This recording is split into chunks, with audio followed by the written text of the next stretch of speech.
Thank you for joining us for episode 2 of the Playful Wise Woman Show. I'm Cait Finn, your host and Playful Wise Woman. I am so excited that you all are here for this journey, this path, everything that it's been in starting this podcast for me, this labor of love. And I'm really grateful for the community that's kind of been around and supporting this. I want to spend today talking a little bit more about why play and joy. Why joy matters, why prioritizing our joy matters, why play. And I want to break down some myths around it, name them, discuss them, and share a couple of stories with you on how this has all come to be in my life, personally and professionally. Think of it kind of like an origin story. Joy is everything. And a lot of times clients come to me and they don't know where to start.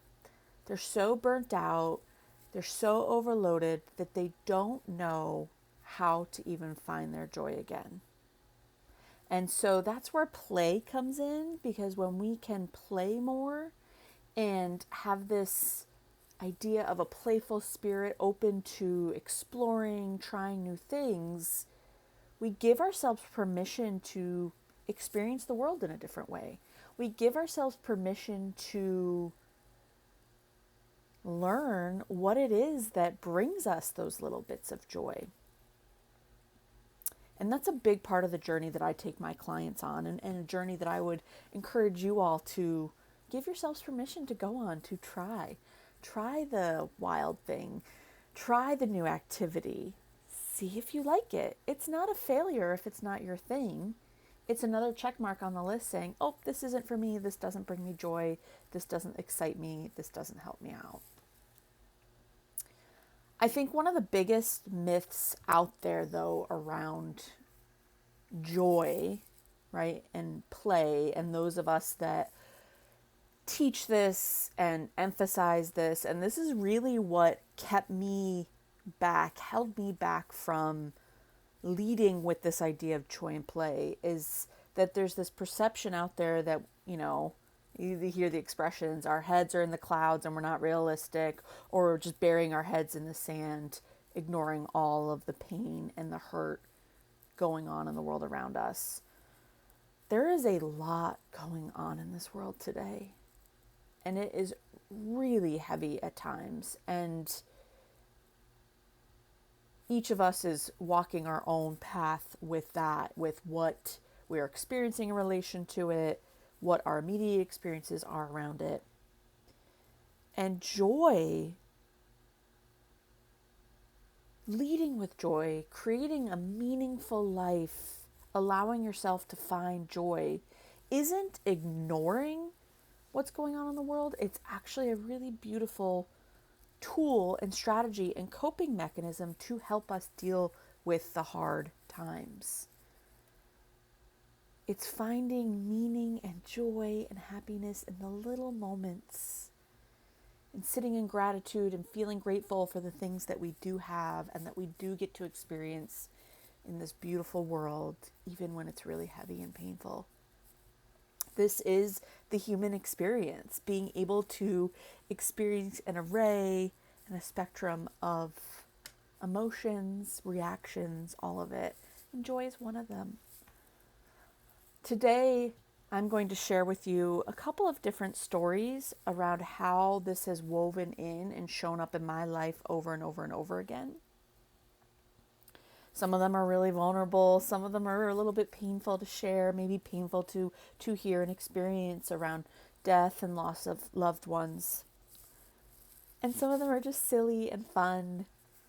But the thing that ties all of them together is this idea that joy is enough, joy matters, and finding joy and meaning in the little moments.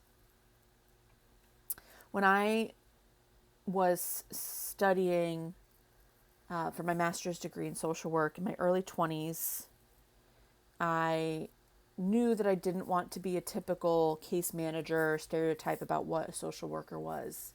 I knew that wasn't my path. And so I really advocated for and pushed for different opportunities. I didn't know what I wanted to do, but I knew that that wasn't it. I knew that I wanted to have a bigger impact, whether that was working in policy and on that scale or what have you. And the school that I was attending found a placement for me. The final part of our MSW is a clinical placement. And they found a placement for me at a hospital. And I was really opposed to that at first. I had a lot of hospital trauma historically from my own experiences. I didn't want to be working in a hospital environment. But the beautiful part of this was it was actually a house that collaborated, that was a part of the hospital, and it was run by a social worker, and it had offerings for individuals that were diagnosed with terminal illnesses, predominantly cancer, and their loved ones. And it was built on this philosophy, this Japanese philosophy around meaningful life and meaningful life therapy, that when we give ourselves time and space and permission to explore the little nuances of life, to try new things, to find the joy in the little moments, that's what helps us get through these hard times. And this was the first time I was really exposed to this methodology. It's the first thing that really started shaping my own philosophies around this. And there were things like cooking classes and gardening circles and music therapy and music classes, and just offering space for individuals, their loved ones, them together, them alone, to create meaningful experiences together, to create memories, to cope through all of the traumas and hard things that they were navigating, potentially terminal diagnosis and illnesses. So that was the first time I was really exposed to it. And if I'm being really transparent and honest, I wasn't quite ready to face that. All I could see was like the cancer piece of it, and that was really, really scary for me. I hadn't experienced cancer in my life yet, and yet I was petrified of it. And so that, amongst many other reasons, a perfect storm of, I didn't actually take part in that clinical, even though I got the spot. I didn't actually finish my MSW. I refer to my master's in social work as all but clinical. And so fast forward to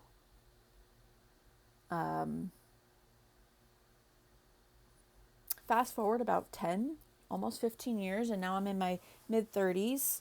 And in the span of 4 years, not even, my cousin, at the age of 34, so I'm in my early 30s, was diagnosed with a stage 4 glioblastoma brain tumor. And that's a 6-month prognosis. Got a couple more really amazing years with us. And then a year or two after he passed, one of my dear friends from college was diagnosed with a very, very rare form of cancer called nut midline carcinoma. Came on really quick, was diagnosed, and months later, he passed. And both of those experiences, I was supporting the caregivers. So I identify as a secondary caregiver. And as painful as both of those experiences were, being that close, being that involved, I carry with me two really powerful experiences around play and joy involved in those experiences. I have a very visceral memory of sitting on the front porch of my aunt and uncle's house with my cousin the summer that I kind of decided to hang out and spend there with them to support everyone. And I was going through a lot in my own life. And I have a very visceral memory of just sitting on the front porch on a swing with him. He was kind of in the middle of a resurgence of the cancer, and it was ultimately when things would start to really deteriorate and he would pass within the year. But I have this beautiful memory of just sitting on the front porch and looking out over everything, and the water's behind us, and him just looking at me and saying, I know this doesn't seem like a lot, but I want you to know how grateful I am for the memories we made this summer.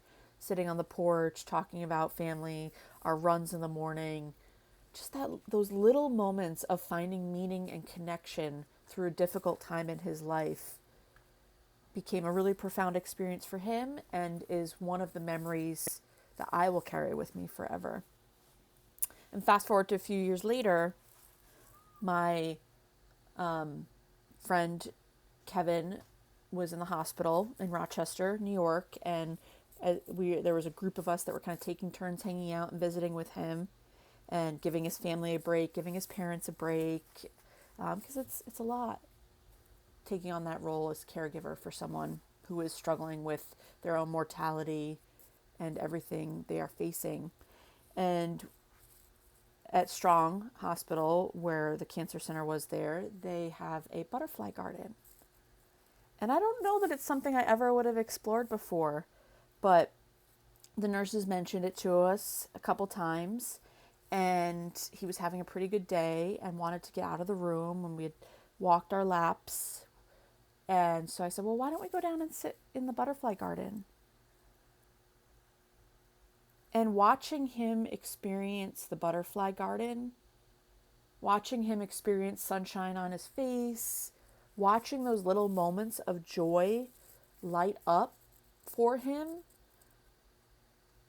are what got me through those really difficult times navigating the next few weeks before he passed in the hospital.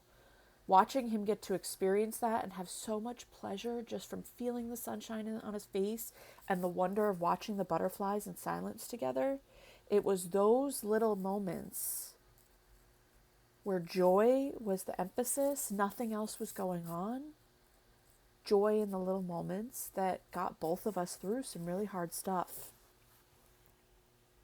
And so those are two really powerful, intense, I'm getting emotional stories. But it's beautiful, beautiful examples of how powerful little things like joy in the little moments can be when we are in life or death situations, when we are grieving, when we are struggling with major transitions in our lives, whatever that looks like. I'm going to pivot and shift into a little bit more of an upbeat, fun story now. For those of you that don't know, I spent the better part of my 20s and early 30s as a high-level, national-level weightlifter. I'm still a coach, and now I coach other coaches in that sport. And if you hear the word weightlifting, you probably immediately have some preconceived notions on that, right? A lot of grunting, a lot of yelling, moving big weights, and there's a lot of truth to that. A lot of that does happen. And when I first got into the sport, that's all I saw. So when I was preparing for meets, I thought that that's how I had to prepare. I had to blast really loud music. I had to scream and yell and stomp my feet. And the reality was that that actually wasn't the right thing for me. And it took me a few years to figure that out. That got my nervous system too jacked up. That got my anxiety too high. I couldn't regulate in that competition environment. And I started playing with the idea of what does it look like for me. And ironically, play and being silly and some goofy music was what I needed. But that wasn't the norm in that culture, in that environment. So it actually threw people off when I would be at a high-level competition, national level competition, and have my headphones in with my Marky Mark and the Funky Bunch or other 90s goofy music, and I'd be in the corner dancing to get myself prepared and being a little bit silly. And there were people that threw off. There were people that made comments to my own coach. And the most ironic part of all of that, I find, is that they were upset and frustrated by my play and my silliness that was not disruptive. It was over in the corner. Meanwhile, there are other people screaming and yelling and stomping, which in my mind is more disruptive, but we had normalized it in our sport, right? We had normalized that is what you do. And so my silliness and my playfulness and my lightheartedness is actually what threw people off. But it was what I needed, and probably more people in that sport community need to regulate, to reset, to remind myself that this was a sport and a game and not life and death. But it was still finding joy and play in those moments that helped me strategize and cope and regulate and get into the flow, so that as soon as I did step up on that platform, the switch flipped and I was in go mode, right? Because we make this assumption that people who are playful and lighthearted and silly don't take life seriously. And it wasn't about taking life seriously and my competition seriously. It was about regulating and doing what I needed to do to reset, so that when the time came to flip that switch, I was ready and in go mode and could focus and get my job done. So a little bit more of a lighthearted example. But with all three of those experiences, I still hadn't clicked that play and prioritizing joy was the answer. It took almost another 5 to 10 years and a few more experiences around that. And it took believing in it so deeply that I believed other people needed this and would invest in this kind of support. I remember being in all three of these stories really happened around the same time, my early 30s, height of my professional career, chasing the gold standard, trying to climb the ladder after a couple of career pivots.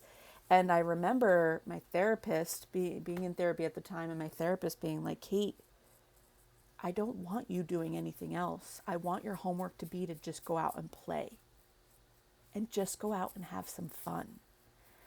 And I kind of blew her off. I blew her off for a long time about it because I didn't buy into it. I didn't believe it, even though I was experiencing the power of joy and play in some really two very different scenarios, right? I was experiencing it in that competitive environment.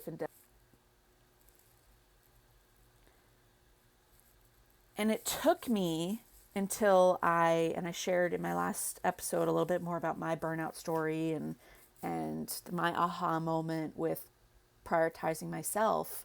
But it took me falling a lot and blowing it off a lot until I was ready to start implementing it in my life. And then all of a sudden, I saw all of these shifts.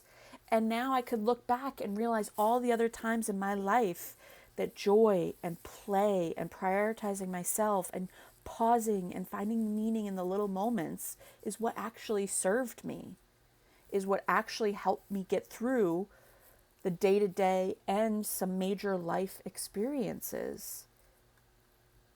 And even yet still, as I began building a business around joy and play, coaching business owners, coaching leaders, I still struggled with this idea that we should be prioritizing play, that we should be putting play first, that we should be leading with joy.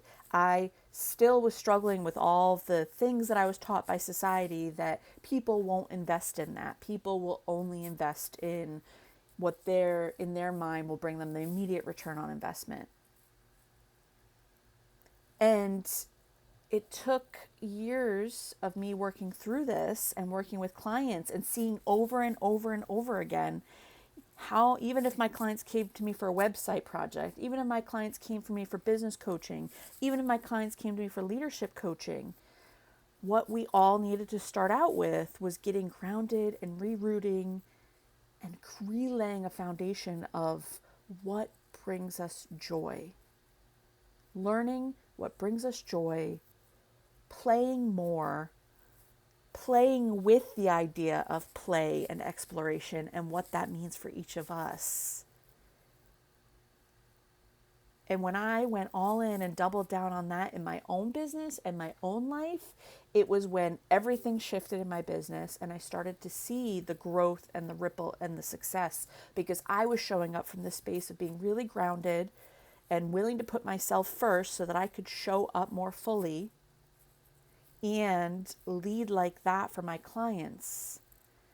And the things that I've seen my clients accomplish from a more grounded space, anchored by their joy, anchored by what brings them joy, and learning to play more and what that looks like for them. Now I am firmly firmly entrenched in the idea that it can be both.